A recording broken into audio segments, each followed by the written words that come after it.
Kalau memang kita bisa minta maaf kepada anak kita, minta maaf.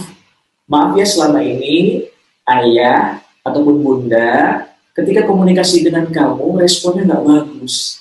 Maafin ya, ayah mencoba untuk mau mengerti kamu, ayah mencoba mau untuk mendengarkan kamu, ayah mau mencoba untuk jauh lebih bijaksana untuk kamu. Nah, itu kan anak enak tuh. Tapi nggak sampai di situ. Kenapa? Karena image yang telah tertanam tentang kita di pikiran bawah sadar anak itu sudah tahu kan. Nah, berusaha untuk mengubah bukan cuma dengan kata-kata, tapi dengan sikap kita. Ya, bunda janji mau berubah. Tunjukkan kalau bunda mau berubah. Ketika anak bercerita, taruh semuanya.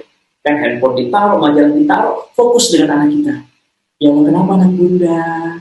Empati ketika anak kita punya masalah. Kita tidak bisa 24 jam juga mendampingi anak-anak kita. Ada masanya mereka tidak bersama kita, di luar, di sekolah, dan di tempat lainnya. Dan kita tidak tahu apa yang mereka lakukan saat itu. Nah, oleh karenanya ayah bunda sekalian, berdoa kepada Allah Subhanahu wa Ta'ala.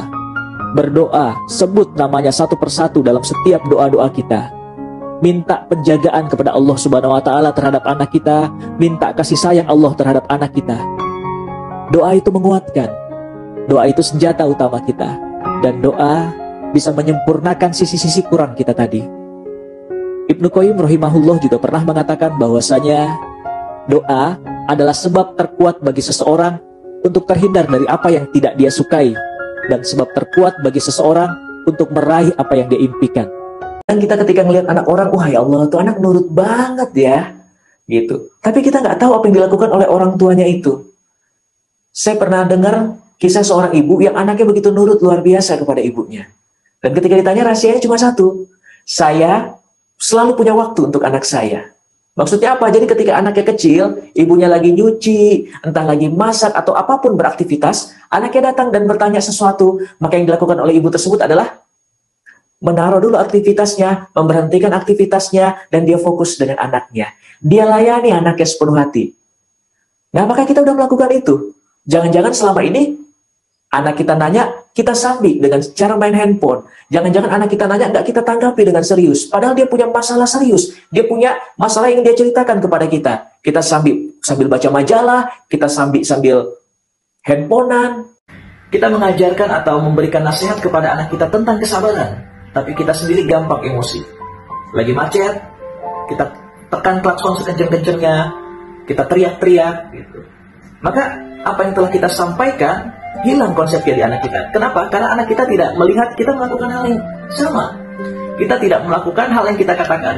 Maka nasihat-nasihat tadi akan buyar begitu saja. Oleh karenanya, nasihat-nasihat yang kita sampaikan kepada anak kita itu pun berlaku buat diri kita sendiri. Bahkan orang pertama kali yang harus mendapatkan nasihat tersebut adalah diri kita sendiri.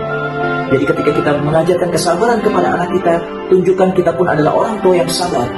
Ketika kita mengajarkan kerja keras kepada anak kita, tunjukkan bagaimana kerja kerasnya kita sebagai orang tua. Sebagai orang tua tuh kadang kita lupa, anak kita itu manusia bukan robot. Jadi mereka punya ide sendiri, punya gagasan sendiri, mereka punya hasrat, punya keinginan, punya cara pandang dan persepsi terkait dengan hidup mereka sendiri. Nah, kadang kita suka memaksakan persepsi kita kepada mereka, pendapat kita kepada mereka, sehingga yang terjadi nggak nyambung nih antara orang tua dengan anak. Nah, akhirnya anak punya persepsi negatif terhadap kita sebagai orang tua. Ya, orang tua pengennya menang sendiri, orang tua diktator, orang tua nggak pernah ngertiin aku nggak pernah diterima, nggak pernah dihargai. Cobalah sebelum berdiskusi ataupun ketika berdiskusi, coba cari tahu apa yang mereka rasakan, apa yang mereka pikirkan, bagaimana persepsi mereka terkait dengan satu hal, sehingga diskusi kita akan berlangsung jauh lebih asik.